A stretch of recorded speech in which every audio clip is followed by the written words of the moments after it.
আমার ভাইয়েরা, আমি আপনাদের একটা ঘটনা বলি। বাদশাহ হারুনুর রশিদের জামানায় একজন পাগল ছিল। উনাকে যদিও পাগল বলা হতো, উনি ছিলেন অনেক জ্ঞানী একজন মানুষ। উনি অনেক জ্ঞানের অধিকারী ছিলেন, অনেক রহস্যময় একজন মানুষ ছিলেন। তিনার নাম ছিলেন বাহলুল। এই বাহলুল অনেক বড় যে আল্লাহওয়ালা ছিলেন, বুজুর্গ ছিলেন। তো বাদশাহ হারুনুর রশিদ এটা জানতেন। এই জন্য বাদশাহ হারুনুর রশিদ ঘোষণা করে দিলেন যে বাহলুল যে সময় আমার কাছে আসতে চাই, তোমরা ওই সময় তাকে কেউ বাধা দিও না। তাকে তোমরা আমার রাজপ্রাসাদে আসতে বাধা দিও না। সে যতবারই আমার রাজপ্রাসাদে আমার কাছে আসে দেখা করতে চায়, তোমরা তাকে আমার কাছে আইসা দেখা করার মতো তোমরা সময় সুযোগ করে দিও। আমার ভাইরা ভালো করিয়া শুনেন, একদিনের ঘটনা। হযরতে বাদশাহ হারুনুর রশিদের রাজপ্রাসাদের মধ্যে ওই বাহলুল, সেই বাহলুল অনেক বড় বুজুর্গ মানুষ, অনেক বড় পাণ্ডিত্যের অধিকারী, অনেক বড় জ্ঞানের অধিকারী। ওই বাহলুল একদিন বাদশার দরবারে আসলেন। বাদশার দরবারে যখন আসলেন, তখন বাদশাহ হারুনুর রশিদ বলতেছেন, মজা করে বলতেছেন, ও বাহলুল শোনো, আমার হাতে দেখো একটা ছুরি আছে, এই ছুরিটা আমি তোমাকে দিলাম। ও বাহলুল, মনে রাখবা, এই ছুরিটা তুমি ওই দিন এমন একজন লোককে দিবা, যেই দিন দেখবা তোমার চাইতে কোনো বেওকুফ, তোমার চাইতেও কোনো বোকা মানুষ এই দুনিয়াতে আছে, তাহলে ওই বোকা মানুষটারে তোমার এই ছুরিটা দিয়ে দিবা। কেমন যেন বাদশাহ হারুনুর রশিদ বুঝাইতে চাইলেন, ও বাহলুল শুনো, তোমার চাইতে বোকা এই দুনিয়াতে আর কেউ নাই, এই জন্য এই ছুরিটা তোমার কাছে রাখো। এই কথা যখন বাদশাহ হারুনুর রশিদ বললেন, তখন বাহলুল এই ছুরিটা নিজের কাছে খুবই যত্ন করে রেখে দিলেন। এভাবে বাদশার কাছে আসতেছে যাইতেছে, মাসের পর মাস চলে যায়, বছরের পরে বছর চলে যায়। এমন ভাবে এক সময় অনেক বছর চলে যাওয়ার পর হঠাৎ বাদশাহ হারুনুর রশিদ অনেক অসুস্থ হয়ে গেল। এমন অসুস্থ হয়ে গেল, ডাক্তাররা পরামর্শ দিল, ও বাদশাহ হারুনুর রশিদ, আপনি মনে হয় আর বেশি দিন দুনিয়াতে বাঁচবেন না, আপনার সময় ফুরায় এসেছে, আর মনে হয় আপনি বেশি দিন দুনিয়াতে বাঁচবেন না, আপনার বিদায় ঘন্টা বেজে গেছে, আপনার অসুস্থতা দেখে মনে হইতেছে আর মনে হয় বেশি দিন আপনি দুনিয়াতে বাঁচবেন না। এই কথা যখন বলে দিলেন, এই কথা যখন বলে দিলেন, তখন সমস্ত মানুষরা বাদশাহ হারুনুর রশিদকে দেখতে আসলো। ওই দিক দিয়ে ওই বাহলুল, এই বাহলুলকে উনি একটা ছুরি দিয়েছিলেন, ওই বাহলুলের কানেও পৌঁছায়া গেল। এই বাদশাহ হারুনুর রশিদ অনেক অসুস্থ হয়ে গেল। বাহলুল চিন্তা করলেন, এই বাদশাহ হারুনুর রশিদ আমার সাথে খুব ভালো সম্পর্ক ছিল, এই জন্য আমার কি উচিত হলো, উনি যেহেতু সাকরাত অবস্থায় আছেন, উনি যেহেতু অনেক অসুস্থতায় আছেন, উনি যেহেতু মরণাপন্ন হয়ে শুয়ে আছেন, আর যেহেতু অনেক বেশি দিন দুনিয়া থেকে বাঁচবেন না, আর বেশি দিন মনে হয় দুনিয়াতে বাঁচবেন না, যেহেতু ডাক্তাররা এই কথা বলে দিলেন। এই কথা শোনার পরে ওই বাহলুল তাড়াতাড়ি করে বাদশার দরবারে গেল। বাদশার রাজপ্রাসাদে যাওয়ার পরে বাদশাকে জিজ্ঞাসা করে, ও বাদশাহ, আপনার কি হয়েছে? এই কথা যখন বাদশাকে বলে, তখন বাদশাহ বলতেছে, ও বাহলুল শোনো, আমার সামনে তো অনেক বড় সফর। তখন বাহলুল বলতেছে, ও বাদশাহ হারুনুর রশিদ, আপনার সামনে দীর্ঘ সফর, এই সফরের জন্য আপনি কি আগে সৈন্য সামন্ত প্রেরণ করছেন কিনা?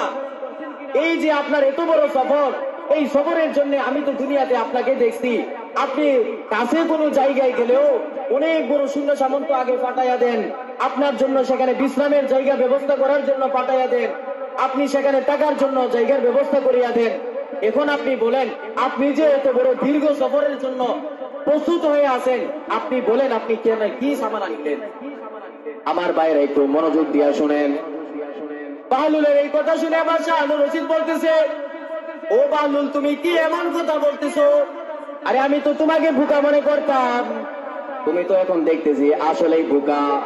ও বাহলুল শোনো, এটা দুনিয়ার কোনো সফর নয়, এটা হলো আখিরাতের সফর, এটা হলো কবরের সফর। এই সফর থেকে যাওয়া যায়, এই সফরের মধ্যে যাওয়া যায়, ফিরে আসা যায় না। এবার বাহলুল বললেন, বাদশাহ তাও বুঝলাম, এবার বলেন বাদশাহ, এখানে আপনি কত দিনের জন্য সফরে যাইতেছেন?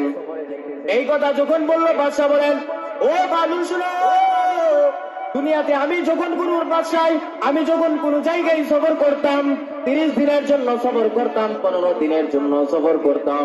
ও বালুল শুনো, আজকে আমি এমন এক জায়গায় সফর করব রে, এইখানে আমি যাইতে পারবো ঠিকই, আর কোনোদিন দুনিয়াতে ফিরে আসবো না। তখন বাদশাহ হারুন রশিদকে বলতেছেন যে বাদশাহ, তাহলে ওই যে আপনি আমার কাছে ছুরিটা দিয়েছিলেন, দেন আমি আজকে এই ছুরিটা এখন পাওয়ার যোগ্য হলেন আপনি। তখন বাদশাহ বলতেছেন কি বলো?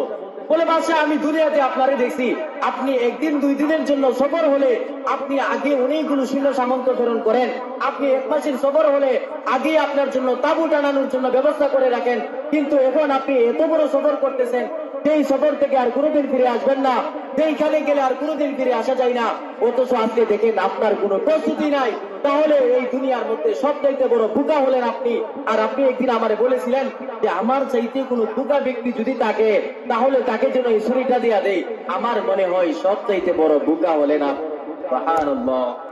আমার বাইরে এই কথাগুলো যখন বাদশাহ হারুন রশিদকে বলল, বাদশাহ হারুন রশিদ সাকরাত অবস্থায় শুয়ে আছে, ঝরঝর করে চোখের পানি গুলো ছেড়ে দিলেন, বলতেছেন ওরে বাহলুল, আরে আমি তো এতদিন তোমার সবচেয়ে বড় বোকা মনে করতাম, কিন্তু আজকে আমার মনে হইতেছে এই দুনিয়াতে সবচেয়ে বড় বোকা হলাম আমি।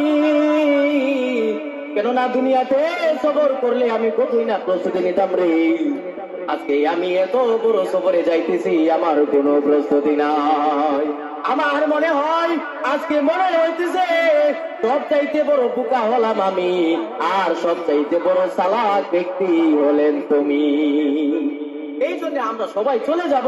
এই যে যদি আমি আজকের ঘটনা বলি, আজকে আমি একটা কাজে সোহাগপুর গিয়েছিলাম। আজকে আপনারা সবাই জানেন এই ঢাকার যে হাইওয়ে যে রুটটা ছিল, এই রুটটার মধ্যে কিন্তু অনেক জ্যাম ছিল, যার কারণে দেখা গেল একটা গাড়ি একজন লোকরে, আমার বাবার বয়সী একজন লোকরে বাড়িটা ফালাই দিয়া গেছে। দেখেন, আমার কাছে আপনাদের কাছে জানার বিষয় হলো, আপনাদের কাছে আমি একটা কথা জিজ্ঞাসা করি, এই লোকটারে গাড়িটা বাড়িটা ফালাই দিয়া গেছে, সেই লোকটা মৃত অবস্থায় পড়ে আছে, ওই লোকটা যদি কোনোভাবে জানতো যে আজকে আমি রাস্তায় গেলে আমার মৃত্যু হবে, আজকে আমি রাস্তায় গেলে গাড়ি ফালাইয়া আজরাইল আমার জানটা এইভাবে কবজ করে নিয়ে যাবে, তাকে যদি 1000 কোটি টাকাও দেওয়া হতো, এই লোকটা কি রাস্তা গেল না? আমি আর আপনিও জানি না, আমি আর আপনি জানি না, আমি আর আপনি ঘুরতেছি, খাইতেছি, চলতেছি, কিন্তু মনে রাখবেন আজরাইল কিন্তু আমার আপনার চতুর্পাশে ঘুরতেছে, শুধু একটা আদেশের অবস্থায় আছে, শুধু একটা আদেশের অপেক্ষায় আছে। আল্লাহ তাআলার পক্ষ থেকে আদেশ হবে, আর সাথে সাথে আমাকে আপনাকে জান কবজ করে দিয়ে। এই জন্য আমার ভাইরা ওয়াজ নসিহত বহুত শুনেন, ওয়াজ নসিহত শুনতে শুনতে আপনারা আমাদের চাইতে আরো ভালো জানেন। তবে শুধু জানার নাম কামিয়াবি না, যদি জানার নামই কামিয়াবি হইতো, তাহলে পৃথিবীর মধ্যে সবচাইতে বড় দামি হইতো ইবলিস। কারণ ইবলিসের এমন কোন এলেম ছিল না যে তার জানা ছিল না, কিন্তু সে মানতে পারে নাই। এই জন্য আমি অনেক কথা শুনবো, আমি একটা কথা শুনবো, কিন্তু এই একটা কথার উপর যদি আমি আমল করতে পারি, তাহলে আমার এটাই আমার জান্নাতের জন্য, আমার নাজাতের জন্য ওসিলা হয়ে যাবে।